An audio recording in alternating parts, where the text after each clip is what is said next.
สบายดีตอนเช้าทานผู้ชมที่เคารพสบายดีท่านผู้ชมที่เคารพตอนท่านผู้ชมเข้าสู่การรายงานข่าวเศร้าอรุณใหม่จากห้องข่าวโทรภาพแห่งชาติการรายงานข่าวเศร้าประจำวันพฤหัสวันที่26มิถุนายน2025มื้อนี้พบกับโฆษกพลงานสุริพงษ์พร้อมด้วยข่าวพระเจ้าสุริวัลพลเยี่ยมซึ่งข่าวเช้าของเขาก็มีหลายข่าวที่มานำเสนอต่อทานผู้ชมพร้อมด้วยสถานการณ์ข่าวต่างประเทศและข่าวกีฬามานำเสนอซึ่งทำอีกนี้เขาไปที่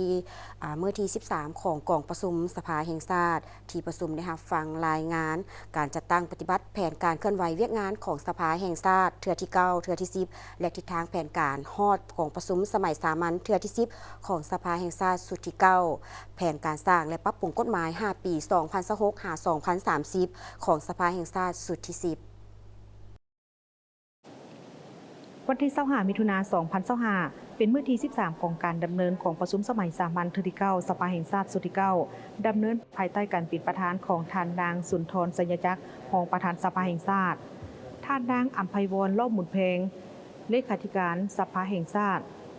ได้ต่างหน้าให้แก่คณะประจำสภาแห่งชาติรายงานการจัดตั้งปฏิบัติแผนการเคลื่อนไหวเวียกงานของสภาแห่งชาติเทื่อที่8ที่9และทิศทางแผนการฮอดของประชุมสมัยสามัญเทื่อที่10ของสภาแห่งชาติสุดที่9คณะประจำสภาแห่งชาติได้เอาใจใส่ชี้นำการจัดตั้งปฏิบัติเวียกงานรอบด้านเฮ็ดให้การจัดตั้งปฏิบัติเวียกงานได้รับผลสำเร็จหลายด้าน เป็นต้นสำเร็จการปรับปรุงเรียบเรียงกฎหมายจำนวน10ฉบับที่ได้รับพ้องเอาอยู่ในกองประชุมสมัยสามัญเทื่อที่8ของสภาแห่งชาติสุดที่9และได้นำเสนอประธานประเทศออกรัฐดำรัสประกาศใช้อย่างเป็นทางการจำนวน8ฉบับสำเร็จการปรับปรุงเรียบเรียงรัฐธรรมนูญแห่งสาธารณรัฐประชาธิปไตยปฏิรูปลาวฉบับปรับปรุงปี2025และกฎหมายจำนวน2ฉบับสำเร็จการปรับปรุงเรียบเรียงเนื้อในห่างกฎหมายจำนวน3ฉบับได้กะเกี่ยมความพร้อมรอบด้านของบรรดาห่างกฎหมายจำนวน10ฉบับที่จะนำเข้าพิจารณารับรองของประชุมสมัยสามัญเทื่อที่9ได้พิจารณารับรองเอาปัญหาที่สำคัญพื้นฐานของประเทศชาติอยู่กองประชุมสมัยสามัญเทื่อที่8และสมัยวิสามัญ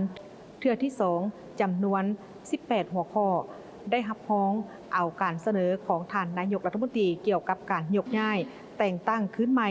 และพักการรับอุดหนุนบำนาญของสมาชิกรัฐบาลจำนวน12ท่านและปัญหาอื่นๆ 2. จัดตั้งการรับคำเสนอผ่านโทรศัพท์สายด่วนกองประชุมสมัยสามัญเทื่อที่8และกองประชุมสมัยวิสามัญเทื่อที่2ซึ่งสามารถสั่งรวมได้ทั้งหมด552เรื่องในนี้ได้ส่งให้บรรดากรรมาธิการบรรดากระทรวงองค์การและสภาประชาชนแขวงเพื่อแก้ไขนอกนั้นยังได้มอบหมายให้กระทรวงองค์การ18ภาคส่วน4แจ้งต่อคำซักถาม26หัวข้ออยู่กองประชุมสภาแห่งชาติในระยะ6เดือนต้นปี2025ผ่านมาสภาแห่งชาติได้รับคำเสนอคำร้องขอความเป็นธรรมของประชาชนจำนวน142เรื่องคำร้องที่ค้างมาแต่ปี2024มีจำนวน589เรื่องรวมทั้งหมดเป็น731เรื่องมาฮอดปัจจุบันคณะประจำสภาแห่งชาติได้พิจารณาจำนวน76เรื่องจัดกองประชุมร่วมกับภาคส่วนที่เกี่ยวข้องจำนวน6ครั้งเพื่อปรึกษาลือคำร้องขอความเป็นธรรมจำนวน23เรื่องตอนรับและให้คำปรึกษาแก่ประชาชนในจำนวน254เถื่อครั้งต่อกับแผนการสร้างกฎหมายและปรับปรุงกฎหมาย5ปีต่อหน้า2026ถึง2030ของสภาแห่งชาติสุดที่10ท่านคำแพงวีรพันธ์ประธานกรรมาธิการกฎหมายซึ่งท่านได้ยกให้เห็นถึงเหตุผลของการจัดตั้งปรับปรุงกฎหมายก็คือแผนการสร้างกฎหมายในต่อหน้าตามแผนการสร้างและปรับปรุงกฎหมาย5ปีของสภาแห่งชาติสุดที่9 2021ถึง2025มีกฎหมายจำนวนทั้งหมด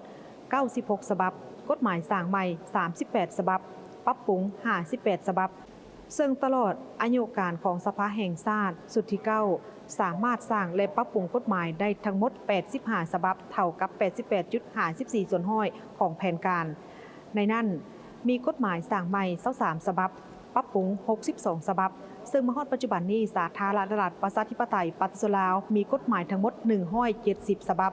พิเศษในกองประชุมสภาแห่งชาติสุดที่9ยังได้ค้นคว้าปรับปรุงและเสนอกองประชุมสมัยวิสามัญเทื่อที่2ของสภาแห่งชาติสุดที่9พิจารณารับรองเอารัฐธรรมนูญฉบับปรับปรุงปี2025 ส่วนแผนการสร้างและปรับปรุงกฎหมาย5 ปีต่อหน้าของสภาแห่งชาติสุดที่ 9 ผ่านการค้นคว้าสั่งรวมหนังสือเสนอและการยั่งยืนความพร้อมของบรรดาองค์การที่เกี่ยวข้องมีกฎหมายจำนวน78ฉบับสร้างใหม่19ฉบับปรับปรุง59ฉบับด้านอ่อนขอคงข้างการค้นคว้าแผนการสร้างและปรับปรุงกฎหมาย5 ปีที่ผ่านมายังมีกระทรวงองค์การจำนวนหนึ่งบ่ทันได้ค้นคว้าลึกซึ้งแท้ถึงเท่าที่ควรจึงเฮ็ดให้การกำหนดบรรดากฎหมายเข้าในแผนการสร้างและปรับปรุงกฎหมาย5 ปีนั้นจำนวนหนึ่งบ่ทันตอบสนองกับความเรียกร้องต้องการเวียงงานตัวจริงกฎหมายจำนวนหนึ่งได้กำหนดในแผนการแต่บ่สามารถนำเสนอสภาแห่งชาติพิจารณารับรองเอาทันตามกำหนดเวลาแต่กงกันข้ามกฎหมายจำนวนหนึ่งบ่นอนในแผนการสร้างและปรับปรุงกฎหมายผัดมีความจำเป็นต้องได้นำมา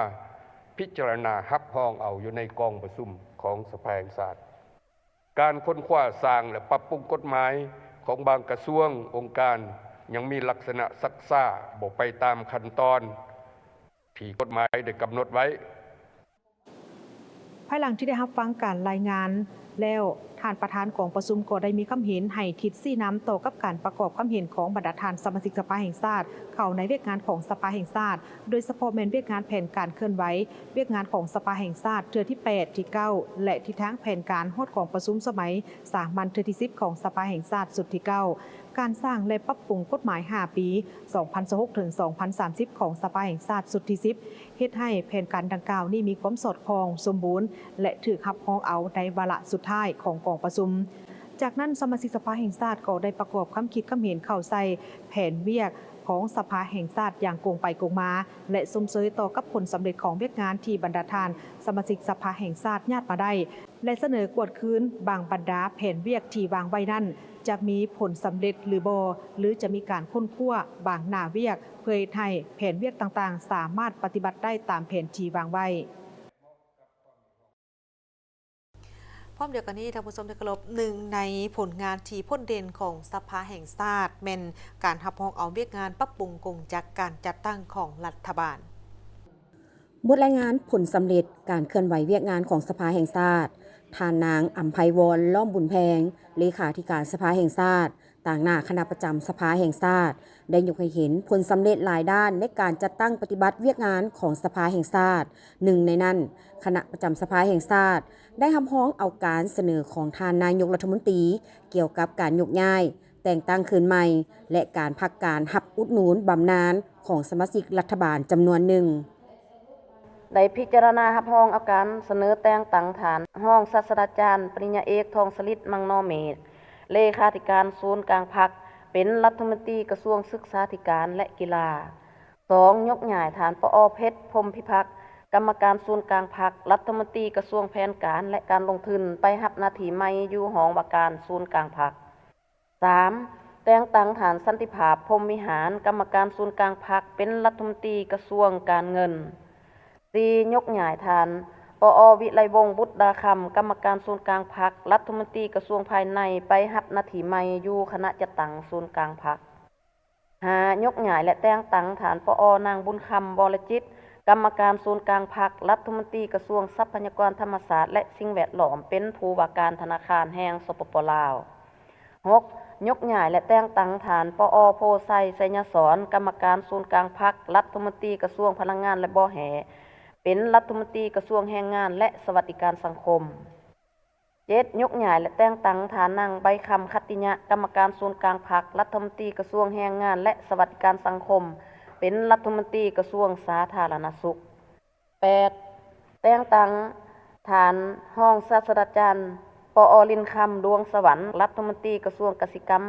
และป่าไม้เป็นรัฐมนตรีกระทรวงเกษตรกรรมและสิ่งแวดล้อม 9. แต่งตั้งฐานมาลัยทองกรมสิทธิ์เป็นกรรมการสำรองศูนย์กลางพรรคเป็นรัฐมนตรีกระทรวงอุตสาหกรรมและการค้า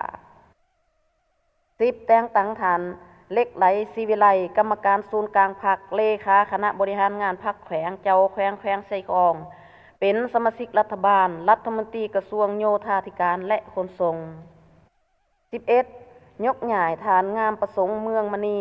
รัฐมนตรีกระทรวงโยธาธิการและขนส่งไปรับหน้าที่ใหม่ตามการตกลงของรัฐบาล 12. รับรองเอาการพักการรับอุดหนุนบำนาญของฐานห้องศาสตราจารย์ปอ.พุทธสิมรวงศ์กรรมการศูนย์กลางพรรครัฐมนตรีกระทรวงศึกษาธิการและกีฬา 13. รับรองเอาการพักการรับอุดหนุนบำนาญฐานศาสตราจารย์ปอ.ดร.บุญแฝงภูมิมาลัยสิทธิ์กรรมการศูนย์กลางพรรครัฐมนตรีกระทรวงศึกษาธารณสุข ผลสำเร็จตลอดระยะที่ผ่านมาย้อนได้รับการนำพาซี่นำอย่างใกล้ชิดจากกรมการเมืองศูนย์กลางพรรคและคณะเลขาธิการศูนย์กลางพรรคต่อการเคลื่อนไหวเวียกงานของสภาแห่งชาติคณะพรรคคณะประจำสภาแห่งชาติได้รายงานขอทิศซี่นำจากกองประชุมกรมการเมืองร่วมกับคณะเลขาธิการศูนย์กลางพรรคคณะประจำสภาแห่งชาติได้ดำเนินกองประชุมประจำเดือนเป็นปกติและกองประชุมวิสามัญเพื่อพิจารณาตกลงปัญหาสำคัญพื้นฐานของประเทศชาติปัญหาที่มีความจำเป็นรีบด่วนตามกฎหมายกำหนดคณะประจำสภาแห่งชาติได้เอาใจใส่นำพาคณะปฏิบัติสิทธิและหน้าที่ตามที่ได้กำหนดไว้ในรัฐธรรมนูญและกฎหมายได้มีกองประชุมปรึกษาหารือสร้างความเข้าใจและเอกภาพเพื่อการเกี่ยมลงสุขอยู่เนื้อในกองประชุมใหญ่องค์คณะพรรคกระทรวงองค์การและท้องถิ่นกองประชุมดังกล่าวจัดขึ้นวันที่25มิถุนายน2025ที่ห้องว่าการศูนย์กลางพรรคภายใต้การเป็นประธานของสหายเพชรพรหมพิพักษ์กรรมการศูนย์กลางพรรคหัวหน้าห้องว่าการศูนย์กลางพรรคมีคณะพรรคห้องว่าการศูนย์กลางพรรคพร้อมด้วยคณะรับผิดชอบลงสวยเวียกกะเกียมเนื้อในกองประชุมใหญ่ของพรรคอยู่ขั้นศูนย์กลางและท้องถิ่นเข้าร่วมทางนี้ก็เพื่อกะเกียมความพร้อมรอบด้านโดยเฉพาะพนักงานของห้องว่าการศูนย์กลางพรรคที่จะลงไปช่วยสุกยู่การกะเกียมเนื้อในเอกสารกองประชุมใหญ่องค์คณะพรรคกระทรวงองค์การและท้องถิ่นให้กำเนิดเนื้อในจิตใจคำเห็นซีนำของขันถึงให้เลือกซึ่งพร้อมกันนี้ก็เพื่อสร้างความเข้าใจและความเป็นเอกภาพต่อภาระบทบาทสิทธิหน้าที่ความรับผิดชอบของห้องว่าการศูนย์กลางพรรคก็คือคณะรับผิดชอบที่จะลงช่วยสุกยู่การกะเกียมเนื้อในเอกสารของกองประชุมของพรรคกองประชุมใหญ่ของพรรคให้ไปถึกทิศและเลี้ยวให้ไปถึกทิศและล้วงเดียวกันยกสูงคุณภาพในการปฏิบัติหน้าที่ให้มีประสิทธิภาพและประสิทธิผลตามระดับคาดหมายของขันถึงที่ประชุมได้มีการสรุปความคืบหน้าการกะเกียมผ่านมาและความรู้เกี่ยวกับการรายงานการเมืองกองประชุมใหญ่ของพรรคโดยสหายคำผาพิมสรและสหายผาคำอินแสงห้องหัวหน้าห้องว่าการศูนย์กลางพรรคซึ่งผู้เข้าร่วมได้ประกอบความเห็นและแลกเปลี่ยนต่อปัญหาจำนวนหนึ่งเกี่ยวกับโครงสร้างและเนื้อในห่างรายงานการเมืองเอกสารปิ่นอ้อมจำนวนหนึ่งเป็นต้นแผนดำเนินงานมติและเอกสารอื่นๆคณะผู้แทนสาธารณรัฐประชาธิปไตยปัตตานีลาวได้เข้าร่วมกองประชุมเจ้าหน้าที่อาวุโสขอบการร่วมมือ ACD ครั้งที่ 2 ในระหว่างวันที่ 17 ถึงวันที่ 19 มิถุนายน 2025 ที่บางกอกราชอาณาจักรไทยท่านสมบูรณ์ศรีหานาถหัวหน้ากรมเศรษฐกิจกระทรวงการต่างประเทศได้นำพาคณะผู้แทนสาธารณรัฐประชาธิปไตยปัตตานีลาวเข้าร่วมกองประชุมเจ้าหน้าที่อาวุโสขอบการร่วมมือเวทีปรึกษาหารือแห่งอาซีครั้งที่ 2 โดยการเป็นประธานของท่านไพศาลรูพานิกิจรองหัวหน้าของการกระทรวงการต่างประเทศและท่านดัชไรอัลมุตเทอรีเลขาธิการใหญ่ขอบการร่วมมือACD นอกจากนี้ก็ยังมีคณะผู้แทนจาก 30 ประเทศในจำนวนทั้งหมด 35 ประเทศสมาชิก ACD เข้าร่วมจุดประสงค์หลักของการจัดกองประชุมในครั้งนี้ก็เพื่อปรึกษาหารือและตีราคาคืนเกี่ยวกับผลสำเร็จสิ่งท้าทายและบทเรียนที่ถอดถอนได้จากการจัดตั้งปฏิบัติกิจกรรมต่างๆระยะที่ผ่านมาโดยเฉพาะกอแมนแผนงานบุริมสิทธิ์ภายใต้วิสัยทัศน์ 2030 ขอบการร่วมมือ ACD ซึ่งกวมเอา 6 คะแนนการเสาค่ำนอกจากนั้นก็ยังได้ร่วมกันแลกเปลี่ยนคำคิดคำเห็นและข้อเสนอแนะต่างๆเกี่ยวกับความพยายามในการสืบต่อสร้างภาคพื้นอาซีให้เข้มแข็งมีเศรษฐกิจขยายตัวไปเคียงคู่กับการพัฒนาแบบยืนยงโดยถือเอาบทบาทของเวียกงานการทูตกีฬาเข้ามามีส่วนร่วมอย่างแข่งขันอีกหลายยิ่งขึ้นและรับฟังการรายงานของท่าน ของทางเลขาธิการใหญ่ ACD แผนงานเคลื่อนไหวประจำปี 2025 ของประเทศเจ้าภาพก็คือประเทศไทย แผนการจัดกองประชุมรัฐมนตรี ACD ว่าด้วยกีฬาข้างทมิตอยู่รัสเซีย สืบต่อในการปรึกษาหารือเกี่ยวกับห่างบทบันทึกสวยจำระหว่าง ACD และสภาโอลิมปิกแห่งอาซี OCA ว่าด้วยการร่วมมือในโครงเขตกีฬาและวัฒนธรรม ห่างบทบันทึกสวยจำระหว่าง ACD และคณะกรรมาธิการเศรษฐกิจยูเรเซีย EEC เพื่อเป็นการสืบต่อในการปรึกษาหารือถึงความเป็นไปได้ในการปฏิรูปขอบการร่วมมือ ACD ให้กลายเป็นองค์การจัดตั้งภาคพื้น เพื่อแนใส่ในการส่งเสริมการพัวพันร่วมมือของหลายฝ่าย และในภาคพื้นและสากลท่านผู้ชมที่เคารพในมื้อวันที่24มิถุนายน2025นี้สาธารณรัฐประชาธิปไตยประชาชนลาวได้เป็นเจ้าภาพในการจัดกองประชุมคณะกรรมการด้านการท่องเที่ยวอนุภาคพื้นแม่น้ำโขงครั้งที่55อยู่ที่แขวงหลวงพระบางเพื่อเป็นการปรึกษาหารือและทบทวนคืนถึงการจัดตั้งปฏิบัติเวียกงานด้านการท่องเที่ยวของบรรดาประเทศอนุภาคพื้นแม่น้ำโขงในระยะที่ผ่านมากองประชุมคณะกรรมการด้านการท่องเที่ยวอนุภาคพื้นแม่น้ำโขงครั้งที่55โดยการเป็นประธานของทานนางพรมลีอินทพรมหัวหน้ากรมพัฒนาการท่องเที่ยวกระทรวงวัฒนธรรมและการท่องเที่ยวมีผู้ต่างหน้าจากบรรดาประเทศสมาชิกอนุภาคพื้นแม่น้ำโขงหรือ GMS ประกอบมีลาวไทยเวียดนามเมียนมากัมพูชีจีนศูนย์อาเซียนจีนศูนย์อาเซียนญี่ปุ่นองค์การจัดตั้งสากลพร้อมด้วยหน่วยงานที่เกี่ยวข้องเข้าร่วมกองประชุมครั้งนี้ได้มีการปรึกษาหารือปัญหาสำคัญต่างๆเกี่ยวกับการท่องเที่ยวของบรรดาประเทศสมาชิกอนุภาคพื้นแม่น้ำโขงหรือ GMS เป็นต้นผู้ต่างหน้าจากบรรดาประเทศสมาชิก GMS ได้มีการรายงานเกี่ยวกับการจัดตั้งปฏิบัติเวียกงานต่างๆเดียวกันนั้นพวกเราก็ยังได้รับฟังการเสนอจากบรรดาประเทศคู่ร่วมพัฒนาต่างๆเป็นต้นแม่นศูนย์อาเซียนจีนและศูนย์อาเซียนญี่ปุ่นเพิ่นก็ได้มานำเสนอเกี่ยวกับทิศทางแผนการในตนาที่ว่าพวกเราจะร่วมมือกันอันนั้นมันถือว่าพวกเราได้เฮ็ดเวียกร่วมกันในกองประชุมถือว่าว่ากองประชุมคณะกรรมการท่องเที่ยวในเมืองทำอิฐพร้อมในกองประชุมได้รับฟังการรายงานของธนาคารพัฒนาอาซีหรือ ADB โดยยืนยันว่าแต่ละประเทศสมาชิก GMS จะได้ร่วมมือกันและสนับสนุนจากธนาคารพัฒนาอาซีในการจัดตั้งปฏิบัติโครงการต่างๆในต่อหน้าพร้อมนี้ยังได้มีการปรึกษาหารือเกี่ยวกับกิจกรรมและหน้าเวียกที่เป็นบุญมสิทธิ์ของแต่ละประเทศที่จะร่วมมือกันในการพัฒนาในต่อหน้าพร้อมนั้นยังได้รับฟังการเสนอจากบรรดาประเทศคู่ร่วมพัฒนาต่างๆเป็นต้นศูนย์อาเซียนจีนและศูนย์อาเซียนญี่ปุ่นโดยได้มีการนำเสนอเกี่ยวกับทิศทางแผนการต่อหน้าที่จะร่วมมือกันบริษัท iCenter Trading จำกัดผู้เดียวผู้นำเข้าและจัดจำหน่ายเครื่องปรับอากาศ Mitsubishi Heavy Duty ผู้เดียวในสปป.ลาวได้จัดฝึกอบรมและสัมมนาเกี่ยวกับเครื่องปรับอากาศ Mitsubishi Heavy Duty เพื่อให้ข้อมูลความรู้แก่ตัวแทนจำหน่ายและลูกค้า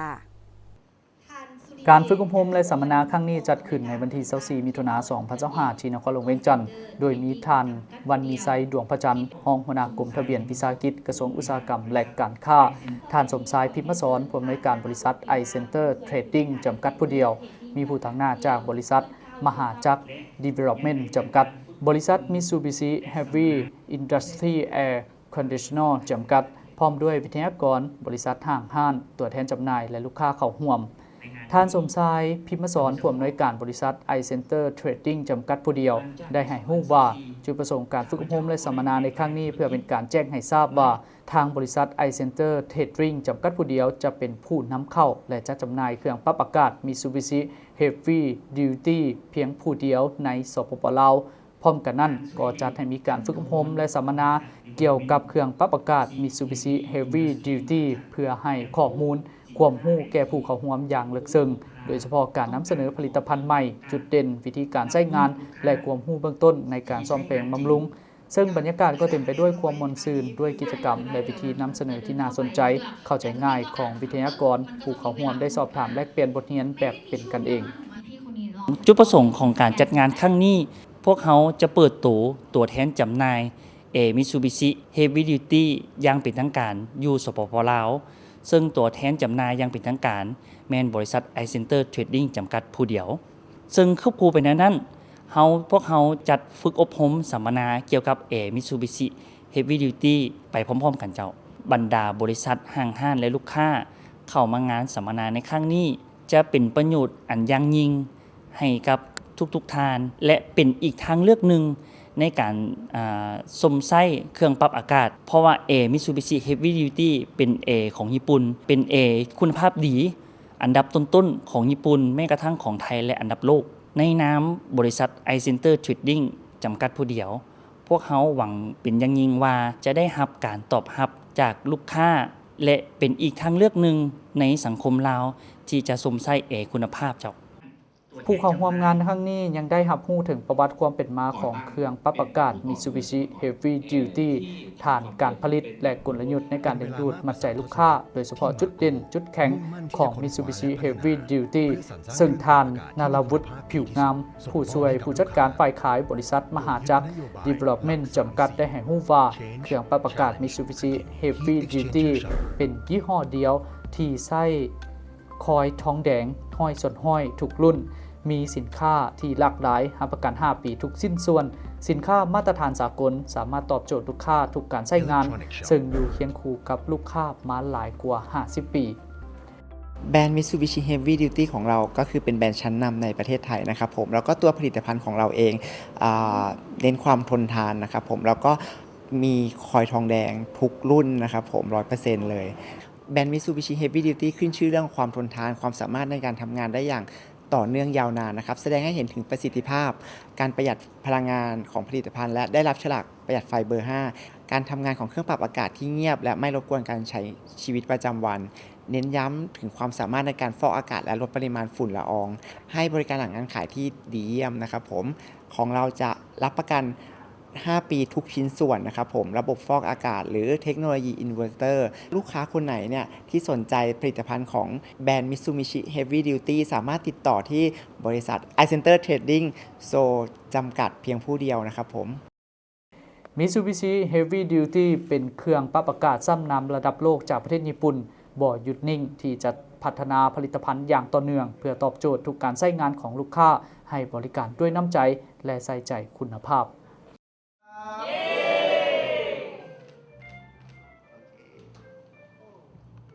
ธนาคารร่วมพัฒนาหรือ JDB ได้ปิดสุดอบรมพนักงานใหม่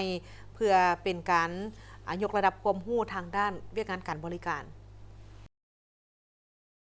ในวันที่20 มิถุนายน 2025 ที่สำนักงานใหญ่ธนาคารร่วมพัฒนามหาชนนครหลวงเวียงจันทน์ได้ปิดพิธีฝึกอบรมสัมมนาทางด้านวิชาการเพื่อยกระดับความรู้ความสามารถในการบริการลูกค้าให้มีความประทับใจให้พนักงานใหม่ที่ได้ผ่านการสอบเสียงคัดเลือกและสัมภาษณ์จึงสามารถคัดเลือกได้พนักงานใหม่จำนวน 65 คนที่จะส่งไปประจำการในแผนกการต่างๆของธนาคารร่วมพัฒนามหาชนเป็นเกียรติเข้าร่วมเปิดพิธีในครั้งนี้โดยท่านวิไลศรีภพรประธานสภาบริหารธนาคารร่วมพัฒนามหาชนและหัวหน้าแผนกจัดตั้งพนักงานพร้อมด้วยวิชาการที่เกี่ยวข้องในพิธีดังกล่าวได้รับฟังการอบรมจากท่านวิไลศรีภพรประธานสภาบริหารธนาคารร่วมพัฒนามหาชนโดยท่านได้ยกให้เห็นภาพรวมของธนาคารร่วมพัฒนาซึ่งเป็นธนาคารที่ได้รับความเชื่อมั่นจากลูกค้าโดยการบริการให้เป็นที่ประทับใจมีความทันสมัยได้มาตรฐานสากลถือเอาความต้องการของลูกค้าเป็นหลักพัฒนาผลิตภัณฑ์อย่างหลวงหลายด้วยระบบเทคโนโลยีที่ทันสมัยหันเป็นธนาคารดิจิตอลก้าวสู่สากลสร้างผลประโยชน์ให้แก่ทุกฝ่ายสามารถเติบใหญ่ขยายตัวไปพร้อมกันธนาคารร่วมพัฒนามหาชนหรือ JDB ได้เห็นความสำคัญเวียกงานพัฒนาบุคลากรให้มีความรู้ความสามารถการบริการลูกค้าของตนเฮ็ดให้ธนาคารมีการเติบใหญ่ขยายตัวอย่างบ่หยุดยั้งท่านยังได้เน้นให้พนักงานใหม่ทุกคนนำเอาความรู้จากการฝึกอบรมในครั้งนี้ไปนำใช้เข้าในการปฏิบัติเวียกงานของตนเพื่อตอบสนองความต้องการของลูกค้าให้มีความประทับใจในการบริการตามคำขวัญที่ว่าเติบใหญ่ไปพร้อมกันซึ่งการสัมมนาในครั้งนี้ดำเนินเป็นเวลา5 วันคือวันที่ 16-20 มิถุนายน 2025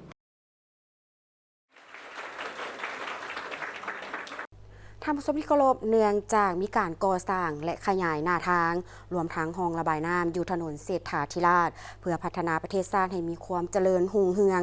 การสัญจรไปมามีความสะดวกสบายติดพันกับโครงการพัฒนาดังกล่าวทางโครงการจึงได้ มีการศึกษาสำรวจต่อผลกระทบของต้นไม้ใหญ่อยู่เรียบเส้นทางถนนเศรษฐาธิราชไปพร้อมๆกันซึ่งล้วนแต่เป็นต้นไม้ที่สูงใหญ่อายุ100 ปี ดังนั้นจึงได้มีการตัดฮอนงาไม้ฟื้นฟูรากไม้เพื่อบำรุงรักษาต้นไม้ให้มีความสวยงามและยืนยงเพื่อความปลอดภัยของประชาชนในการสัญจรไปมาติดตามได้จากรายงาน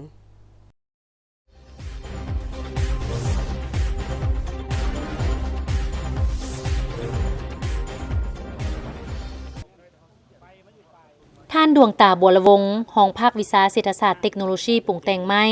เชี่ยวชาญอุตสาหกรรมปรุงแต่งไม้และพัฒนาผลิตภัณฑ์ได้ชี้แจงต่อข้อข้องใจของสังคมในการตัดต้นไม้อยู่ถนนเศรษฐาธิราชนครหลวงเวียงจันทน์ต่อสื่อมวลชนในวันที่24 มิถุนายนนี้ว่าเนื่องจากมีการก่อสร้างและขยายหน้าทางรวมทั้งห้องระบายน้ำอยู่ถนนเศรษฐาธิราชพร้อมทั้งเป็นการตัดฮ้อนกิ่งงาไม้ให้แตกพุ่มใหม่ในฤดูฝนทั้งเป็นการปกปักรักษาต้นไม้ที่มีอายุ100 ปีให้มีความยืนยงเคียงคู่กับการป้องกันความปลอดภัยและอุบัติเหตุที่อาจจะเกิดขึ้นของประชาชนจึงจำเป็นต้องได้มีการตัดฮ้อนกิ่งงาไม้ออก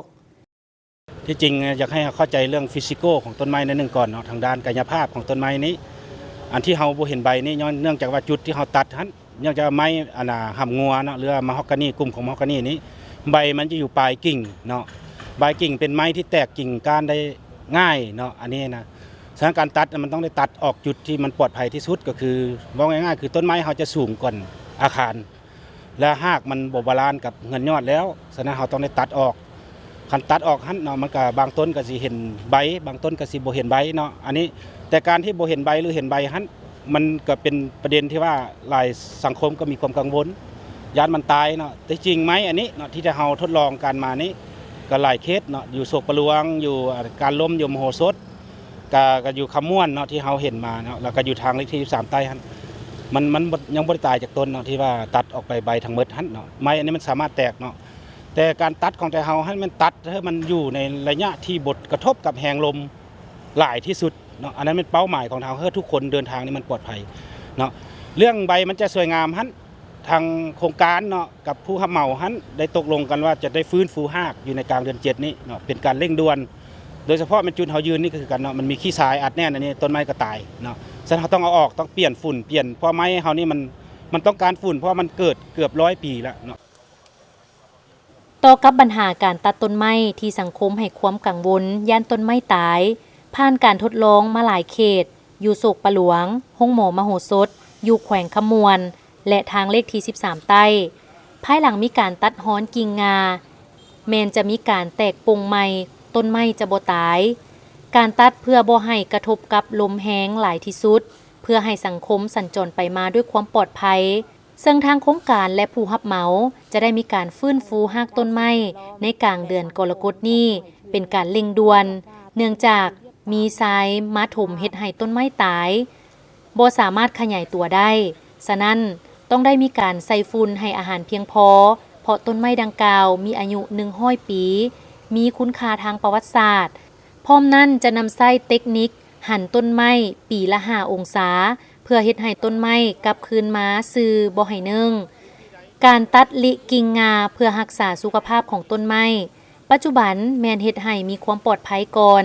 แล้วจึงกลับคืนสู่การฟื้นฟูรากของต้นไม้เพื่อให้มีความยืนยงซึ่งในกลางเดือนกรกฎหาเดือนสิงหาคาดว่าจะให้สำเร็จห้อยส่วนห้อยสำหรับต้นไม้ที่เนิ่งนั้นมีแผนอยู่ในระยะเดือนตุลาหลังจากที่ใบปงสมบูรณ์ต้นแข็งแรงหากติดกับต้นไม้แล้วก็จะค่อยๆหั่นให้ต้นไม้ตั้งซื่อเพื่อให้มีความสวยงามถือกับเทคนิคบางต้นก็จะได้บล็อกหักต้นไม้บ่ให้เข้าโครงสร้างของห้องระบายน้ำเพื่อบ่ให้เปเพและข้าพเจ้ารับประกันว่าไม้นี่มันจะบ่มีผลกระทบอย่างเนาะต่อการตายเนื่องจากว่าถ้าเราบำรุงฝุ่นให้อาหารมันเพียงพอเนาะให้ NPK มันเพียงพอแล้วก็ให้บรรดากลุ่มแมกนีเซียมธาตุเหล็กต่างๆเนี่ยมันจะสามารถกลับคืนมาได้สวยงามเนาะแล้วมันแตกทรงไม้ที่เราทดลองเนาะอยู่ในนครหลวงเวียงจันทน์นี่เราเห็นว่ามันแตกมันจะงามเนาะใบมันจะอยู่ต่ำการให้อาหารมันจะสมบูรณ์กว่าสถานการตัดลิกิ่งง่ามันนี่มันก็เป็นรักษาสุขภาพเราสังเกตว่าไม้เราอายุแก่ๆสำนี้เห็นว่าเราจะเห็นบรรดาโกนเนาะ โดกย้อนว่าผ่านมาประชาชนตัดบางง่าบางกิ่งมันบ่ถูกต้องตามเทคนิคตัดยาวเกินไปเนาะเฮ็ดให้อ้ํแสงแล้วก็กลายโดกเข้าไปเบื้องในหั่นฉะนั้นสิ่งที่สำคัญที่สุดในปัจจุบันนี้ก็คือว่าเฮาเฮ็ดให้มันปลอดภัยก่อนแล้วเฮาจึงค่อยมาฟื้นฟูรากมันเนาะแล้วเฮาก็ค้ำให้มันถูกเทคนิคให้ทุกคนปลอดภัยหั่นอันนั้นเป็นสิ่งสำคัญเนาะ สำหรับต้นไม้อยู่ถนนเศรษฐาธิราชมีทั้งหมด59ต้นต้นไม้เสี่ยงที่จะล่มมี12ต้นในเส้นห้องหมอมโหสถต้องได้ตัดออก1ต้นเพราะว่าโดกแล้วมี2ต้นซ่อมกิ่งงาโดกออกมาฮอดปัจจุบันการตัดต้นไม้ดังกล่าวสำเร็จ80ส่วนห้อยและตัดกิ่งงาสำเร็จแล้ว51ต้น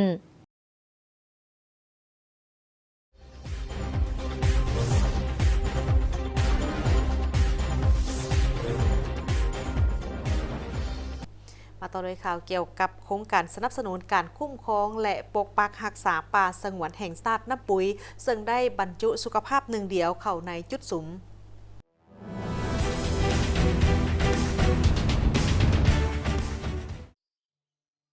โครงการป่าสงวนน้ำปุยแม่นการสนับสนุนยุทธศาสตร์ป่าไม้แห่งชาติโดยกงกับการปฏิบัติดำรัสว่าด้วยป่าสงวนฉบับใหม่และความพยายามอนุรักษ์สัตว์ป่านอกจากนี้ยังสอดคล้องกับแผนยุทธศาสตร์5ปีของ WWF ลาวและ One Health Approach ที่ได้รับการสนับสนุนจากสภาอนามัยโลกโดยผ่านการรับพ้องเอาข้อตกลงการระบาดของพยาธิดังกล่าวในวิธีการนี้รับรู้ว่าสุขภาพของมนุษย์แม่นติดพันอย่างใกล้ชิดกับสุขภาพของสัตว์และสิ่งแวดล้อมและส่งเสริมเส้นทางที่เป็นเอกภาพไปสู่ความสมดุลแบบยืนยงและเพิ่มประสิทธิภาพของสวัสดิการของคนสัตว์และสิ่งแวดล้อมโครงการสนับสนุนการคุ้มครองและปกปักรักษาป่าสงวนแห่งชาติน้ำปุยที่ได้ลงนามในบทบันทึกความเข้าใจวางมมานี่ระหว่างกรมป่าไม้และองค์การ WWF ประจำลาวโครงการดังกล่าวนี้จะประกอบส่วนอันสำคัญเข้าในการปกปักรักษาชีวนานาพันธุ์โดยได้บรรจุวิธีการสุขภาพหนึ่งเดียวหรือ One Health Approach เข้าเป็นหนึ่งใน5จุดสุ่มของโครงการโดยถือสำคัญในด้านสุขภาพของคนสัตว์และสิ่งแวดล้อมการเวียกงานที่เกี่ยวข้องกับดินฟ้าอากาศเฮาก็สิเบิ่งการประเมินความพร้อมหรือว่าประเมินผลกระทบทางด้านดินฟ้าอากาศให้แก่ชุมชนที่ว่าเฮาเฮ็ดเวียกนำหั่นเนาะและเพื่อว่ามาสร้างมาเบิ่งว่าเงื่อนไขของเขาเจ้าเป็นจังได๋สร้างความทนทานสร้างการปรับตัวสร้างหาเงื่อนไขว่าคันสมมุติว่าเขาเจ้าอาจจะได้รับผลกระทบมีบ้านนี้จะมีผลกระทบรุนแรงได้ถ้าหากว่ามีภัยน้ำท่วมมีภัยแห้งแล้งเฮาก็สิไปเบิ่งว่าเฮาสามารถแก้ไขจังได๋โดยที่ว่าบ่ให้เขาเจ้าเอื้อยอิงกับอาชีพแบบเก่าที่ว่ามันเวลาเกิดภัยข่มขู่มาภัยกระทบมาแล้วก็เจ้าบ่สามารถหาแนวทดแทนได้และเวียกตัวนี้มันจะไปเกี่ยวข้องกันกับการที่ว่าบ่ให้เขาเจ้าเข้าไปนำไส้พื้นที่อนุรักษ์ธรรมชาติเพื่อให้ธรรมชาติเนี่ยมาช่วยปกปักรักษาเขาเจ้าเวลาเกิดภัยเกิดหยังมาให้เขาเจ้ารักษาไว้แหล่งน้ำลำธารและป่าไม้ที่ว่าสร้างบ่ให้เกิดมีภัยแห้งแล้งค่ะสำหรับจุดสุ่มของโครงการอยู่เขตป่าสงวนน้ำปุ๋ยรวมมีสร้างความเข้มแข็งการคุ้มครองป่าไม้และชีวนานาพันธุ์โดยผ่านวิธีการนำพาของชุมชนเพิ่มทวีการติดตามกวดกาสัตว์ป่าและการปฏิบัติมาตรการอนุรักษ์แก้ไขข้อขัดแย้งของมนุษย์และสร้างในชุมชนอ้อมข้างส่งเสริมการปลูกจิตสำนึกการอนุรักษ์และการแบ่งปันความรับรู้ส่งเสริมการเฝ้าระวังพยาธิโดยผ่านวิธีการของ One Health การจะตั้งปฏิบัติวิธีการสุขภาพหนึ่งเดียวในโครงการสนับสนุนการคุ้มครองและการปกปักรักษาป่าสงวนแห่งชาติน้ำปุยซึ่งรวมมี6ยุทธศาสตร์ในการจัดตั้งปฏิบัติวิธีการสุขภาพหนึ่งเดียวเช่นภูมิสันฐานด้านการคุ้มกันการค้าขายสัตว์ป่ายาป้องกันพยาธิการติดตามพยาธิและการเตือนภัยล่วงหน้าการคุ้มครองเพื่อสร้างความยืนยงให้การเลี้ยงสัตว์สุดท้ายก็แม่นการเปลี่ยนแปลงพฤติกรรมและการศึกษาส่วนกิจกรรมในโครงการดังกล่าวก็ประกอบมีอำนวยความสะดวกในการสนทนาด้านสุขภาพให้กับชุมชนติดตามการเลี้ยงสัตว์และการปฏิสัมพันธ์สัตว์ป่าโดยผ่านกล้องดักถ่ายรูปและการจัดตั้งปฏิบัติด้านสุขภาพ สำหรับป่าสงวนแห่งชาติน้ำปุ๋ยตั้งอยู่แขวงสยบุรีเป็นป่าสงวนแห่งชาติหนึ่งที่กว้างใหญ่ที่สุดในประเทศลาวมีเนื้อที่ทั้งหมด 191,200 เฮกตาร์กวมเอา 16 บ้านในทั่วเมืองเพียงเมืองทงมีไซเมืองปากลายแขวงสยบุรีป่าสงวนน้ำปุ๋ยถือความหมายอันใหญ่หลวงของโลกถือเป็นบ่อนอนุรักษ์ชีวนาพันธุ์เป็นหนึ่งในป่าสงวนแห่งสุดท้ายของสร้างอาซีในลาวการสำรวจที่ผ่านมาเคียงคู่กับการติดกล้องดักถ่ายรูปได้เปิดเผยการปรากฏตัวของสัตว์เลี้ยงลูกด้วยนมขนาดใหญ่และขนาดกลางจำนวนหลายอยู่ในพื้นที่เหล่านี้รวมมีสร้างอาซีกระทิงมีดำอาซีมีหมาเสือลายเมฆเสือไฟและคางป่าสงวนน้ำปุ๋ยได้รับการรับรองเป็นส่วนมรดกอาเซียนหรือ ASP อย่างเป็นทางการในเดือนตุลา 2024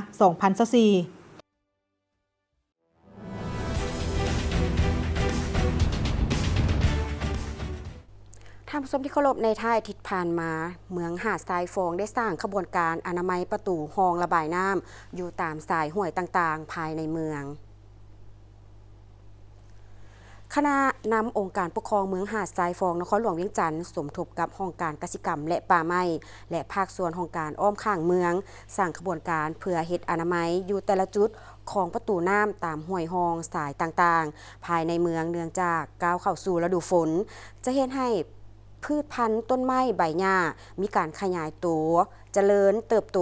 หกเหือและปกหุ้มไปอุดตันตามสายน้ำตามห้องน้ำแต่ละจุดจะเฮ็ดให้น้ำบ่สามารถไหลสะดวกส่งผลเฮ็ดให้ระดับน้ำอยู่ตามสายห้วยมีน้ำอังขังเพิ่มขึ้นอาจไหลเข้าท่วมพื้นที่ที่อยู่อาศัยและพื้นที่ทำการผลิตของประชาชนซึ่งก่อให้เกิดผลเสียหายตามมาเพื่อเป็นการก้าเกี่ยมความพร้อมเข้าสู่ขบวนการต้านภัยน้ำท่วม 2025 ทางเมืองพร้อมกับกำลังทุกภาคส่วนได้ร่วมกันเฮ็ดอนามัยประตูน้ำที่เป็นทางไหลของน้ำอยู่ทั้งหมด 8 จุดคือประตูห้วยน้ำคันเทาบ้านโพเงินบ้านห้วยห้าประตูน้ำห้วยเดือบ้านสีฐานใต้บ้านนาไฮประตูน้ำห้วยค่าบ้านหนองแห้วประตูน้ำห้วยขามหวานและประตูน้ำห้วยหนองแป้นบ้านทินตุ่มประตูน้ำห้วยวังวาดห้วยบูมห้วยสร้างน้ำบ้านสิมโนใต้โดยอิงใส่แจ้งการของทานเจ้าเมืองเพื่อให้ภาคส่วนเกี่ยวข้องเอาใจใส่ติดตามเฝ้าระวังสภาพเหือแพจักสูบน้ำและอุปกรณ์ต่างๆอยู่ในสถานีจักสูบน้ำพร้อมทางติดตามการขึ้นลงของระดับน้ำของและน้ำในสายห้วยต่างๆเพื่อเตือนให้ประชาชนมีสติมีเวลาในเมื่อเวลาเกิดมีสภาพโดยเฉพาะแมนเฮ็ดให้มีการอนามัยประตูน้ำในแต่ละจุดอยู่ตามห้วยหองคลองบึงและฮื้อถอนต้อนลี่ที่มีการวางหาป่าของบุคคลที่เป็นสิ่งกีดขวางทางน้ำไหลทางไหลของน้ำตามสายห้วยธรรมชาติเพื่อช่วยให้การระบายน้ำในฤดูฝนนี้มีความสะดวกและป้องกันความเสี่ยงของน้ำท่วมขังเจ้าเมื่อว่าถึงว่าปัญหาเรื่องของน้ำท่วมขังหรือว่าน้ำท่วมแบบกระทันหันนี่ก็ยังคงเป็นปัญหาลักเลยเนาะว่าเป็นปัญหาลักก็ว่าได้สำหรับในนครหลวงเวียงจันทร์เพราะว่าปัจจุบันนี้เห็นว่าหลังจากที่เริ่มเข้าสู่ฤดูฝนแล้วก็เห็นว่าบางจุดโดยเฉพาะก็เป็นในจุดที่มีเขตต่ำนี่ก็เป็นได้รับผลกระทบจากสภาพน้ำท่วมถ้าผู้ชมที่เคารพสำหรับปัญหาน้ำท่วมในตัวเมืองนี่ก็ยังถือว่าเป็นปัญหาใหญ่ที่จะต้องได้มีการเล็งการแก้ไขน้ำท่วมขังอยู่ในนครหลวงเวียงจันทร์บ่แม่นปัญหาใหม่ที่ว่าเกิดขึ้นในปัจจุบันนี้ท่านผู้ชมก็คือดังว่าแล้วว่ามันบ่แม่นปัญหาที่เกิดขึ้นมื้อนี้มื้อวานนี้แต่ว่ามันเป็นปัญหาซ้ำเฮือที่มีมาเป็นเวลายาวนานแล้วและยังบ่ทันสามารถแก้ไขได้อย่างตกแตกเทื่อและกับยังปรากฏเห็นว่ามีหลายจุดก็ได้เพิ่มขึ้นเนาะสำหรับสภาพน้ำท่วมบ่อนที่บ่เคยท่วมก็ท่วมพอฮอดฝนตกแห้งต่อเนื่องเกินชั่วโมงนึงขึ้นไปก็เห็นว่าผู้ที่อยู่พื้นที่ต่ำแคมป์ถนนหลวงโดยเฉพาะก็แม่นในจุด4 แยกบางบอนก็เกิดมีความเป็นห่วงย่านกลัวต่อกับสภาพน้ำท่วมและนอกจากนี้การสัญจรไปมาเองก็พบกับความยุ่งยากหลายจุดบางบอนก็กลายเป็นอัมพาตไปในตัวอันได้สร้างคำถามถึงสาเหตุและวิธีทางในการแก้ไขจากทุกภาคส่วนถ้าหากว่าเว้าตามความจริงแล้วท่านผู้ชมปัญหาดังกล่าวนี้ก็เห็นว่าเป็นปัญหาที่มีมาแต่นานซึ่งก็ยังบ่ทันได้มีการแก้ไขที่จริงจังเทื่อเนาะและเห็นได้ว่ามันก็ได้เกิดปัญหานี้ มันบ่แม่นว่าปัญหานี้บ่หมายความว่ามันหาก็เกิดมื้อนี้เมื่อวานนี้แต่ว่ามันก็ค่อยๆเกิดแล้วก็ค่อยๆสะสมมาเทื่อละน้อยจากปัญหาน้อยก็กลายเป็นปัญหาใหญ่ซึ่งส่วนหลายแล้วพวกเขาทุกคนก็มีส่วนเฮ็ดให้ปัญหาดังกล่าวนี้เกิดขึ้นโดยเฉพาะก็เป็นการทิ่มขี้เหงื่อสะทรายลงสู่ถนนหนทางปัดกวาดขี้ฝุ่นขี้ดินลงห้องระบายน้ำอัดตันห้องระบายน้ำทางโฮมในบ้านที่มีการเสื่อมกับถนนหลวงก็ยังมีดินแดงรถล้างพาหนะแกดินถมดินที่เที่ยวเข้าออกที่มีดินตุ่มนั้นติดตามรถมาใส่ถนนหนทางนี่ก็สร้างความเปื้อนเปื้อนแล้วก็มีการอัดตันต่อห้องระบายน้ำนอกจากนั้นก็ยังเพื่อเป็นการโดยเฉพาะนักแมนอีกปัญหาหนึ่งก็คือเรื่องของการปลุกสร้างที่บ่ถูกต้องท่านผู้ชมเจ้าถมคอยถมขาดเทคนิคตันทางน้ำและบางบอนก็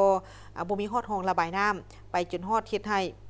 เกิดเป็นผลกระทบร่วมหมู่คือดังที่เราเห็นในปัจจุบันนี้และเหตุให้เกิดมีน้ำท่วมขังในตัวเมืองอยู่หลายจุดเช่นว่าเขตบ้านดอนติ้วบ้านดอนโนนบ้านพักขาวเมืองเศรษฐนีบ้านโพนศรีนวลเมืองศรีสัตนาคและเขตบ้านโพนทองบ้านโศกน้อยบ้านน้อยเสียงดาเมืองไซเสถาและก็เขตอื่นๆอีกในนครหลวงวิจันทร์การแก้ไข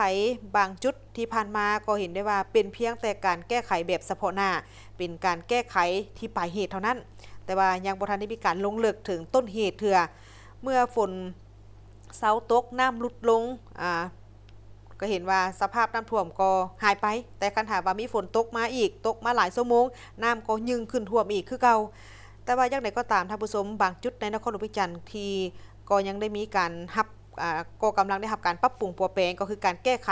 เพื่อเฮ็ดให้ดีขึ้นในปัจจุบันนี้ทางนี้ก็เพื่อเป็นการเกี่ยมความพร้อมในการรับมือกับสภาพน้ำท่วมขังเช่นว่าเขตสีหอมเองเพิ่นก็ได้มีการวางท่อใหม่และมีการปรับปรุงสร้างทางใหม่ส่วนว่าสี่แยกทัดหลวงหรือว่าสายทางเส้นถนน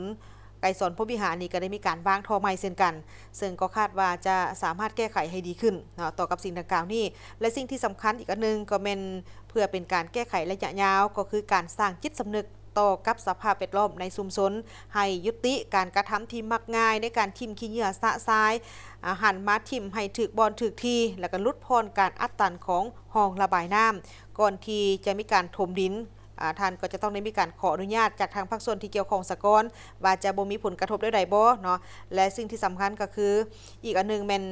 ทุกภาคส่วนในสังคมต้องมีส่วนร่วมในการช่วยการแก้ไขปัญหาดังกล่าวนี้สิ่งที่สำคัญอีกอันนึงก็คือภาคส่วนที่มีหน้าที่ในการรับผิดชอบเรื่องงานของการบริการตัวเมืองก็คือต้องได้เอาใจใส่ในการเก็บกำสภาพปัญหาสถิติในแต่ละจุดที่เคยเกิดน้ำท่วมขังในระยะที่ผ่านมาแล้วก็ลงมือกะเกี่ยมล่วงหน้าตั้งแต่ที่บ่ทันฮอดฤดูฝนทางนี้ก็เพื่อเป็นการเกี่ยมรับมือกับสภาพน้ำท่วมที่อาจจะเกิดขึ้นและก็หวังว่าจากนี้ต่อไปทุกคนทุกภาคส่วนในสังคมแล้วก็ภาคส่วนที่เกี่ยวข้องนี่ก็จะเป็นเจ้าการนำกันในการปรับปรุงเปลี่ยนแปลงใส่ใจแก้ไขให้ดีขึ้นและก็หวังอย่างยิ่งว่าปัญหาน้ำท่วมขังนี้จะค่อยๆลดลงและก็เฮ็ดให้สังคมพวกเขานี่มีความสะดวกสบายยิ่งขึ้นในอนาคตข้างหน้าเจ้าซึ่งว่าน้ำขังนี่ก็บ่ใกล้บ่ไกลบ้านเอื้อพันงาเองเป็นจังได๋เป็นปัญหาใกล้ตัว เจ้าซึ่งส่วนหนึ่งแล้วก็อาจจะมาจาก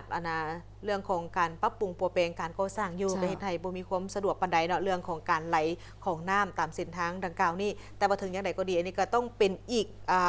ภาคส่วนแต่ละภาคส่วนนี่ต้องมีส่วนร่วมนำกันก็คือสำคัญเลยแม่นว่าการทิ่มขี้เหงื่อนี่ก็ต้องทิ่มให้เป็นบอนเป็นทีเนาะมาต่อด้วยข่าวเกี่ยวกับการติดตั้งกับดักแสงไฟเพื่อเป็นการติดตามเฝ้าระวังแมงไหม้ศัตรูพืชอยู่ที่แขวงจำปาสักโดยศัตรูพืชท่านผู้ชมศัตรูพืชจำนวน20ชนิดที่กำลัง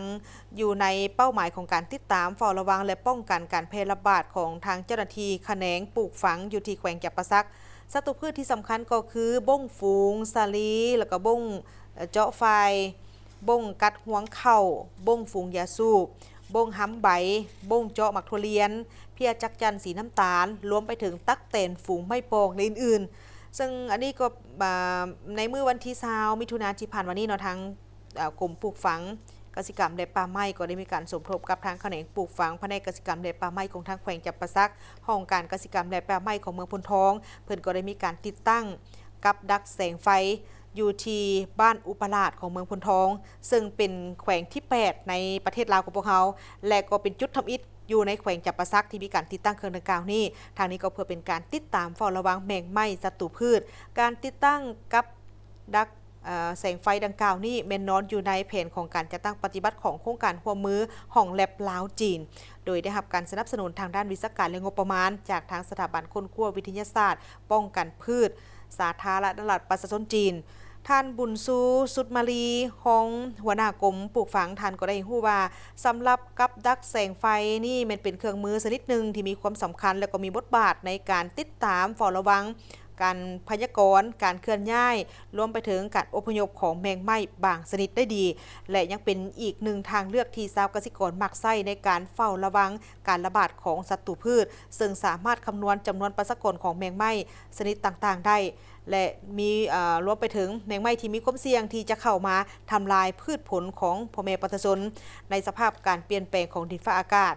ศูนย์ป้องกันพืชเป็นอีกส่วนหนึ่งที่มีพลบทบาทในการติดตามการเฝ้าระวังศัตรูพืชจากต่างแดนรวมไปถึงศัตรูพืชภายในที่เข้ามาทำลายพืชรวมไปถึงแพร่ระบาดในสาธารณรัฐประชาธิปไตยประชาชนลาวและพร้อมเดียวกันนี้ก็เพื่อเป็นการซอกหาวิธีทางในการป้องกันกำจัดให้ทวงทันกับสภาพการสำหรับการติดตั้งกับดักแสงไฟนี่ก็ถือว่าเป็นอีกวิธีหนึ่งที่จะช่วยให้การติดตามการเฝ้าระวังศัตรูพืชของข้าวสาลีมันต้นพืชพักและไม่ให้มากโดยได้แนไซนี่มันมีทั้งหมดเป็น20ชนิดด้วยกันในนี้ก็มีศัตรูพืชที่สำคัญก็คือบ้งฝูงสาลีบ้งเจาะไฟบ้งกัดคอห่วงเข่าบ้งฝูงยาสูบบ้งห้ำใบ บ่งจอหมักทุเรียนเพียจักจันสีน้ำตาลตักเตนฝูงไม่ปองอื่นๆโดยการติดตั้งกับดักแมงไหม้นี่ก็เพื่อเป็นการติดตามการเก็บกำข้อมูลสวยเฝ้าระวังศัตรูพืชที่สำคัญดังกล่าวนี้ที่จะมาเจาะบรรดาพืชผลต่างๆและก็สร้างผลเสียหายให้แก่บรรดาพืชผลของชาวเกษตรกรหมดเวลาสำหรับข่าวเศร้าหรือวันใหม่ประจำวันโฆษกทั้งสองพร้อมด้วยทีมงานต้องขอลาทานผู้ชมไปด้วยเวลาเพียงเท่านี้ขอบใจทุกท่านที่ให้เกียรติติดตามรับชมสบายดี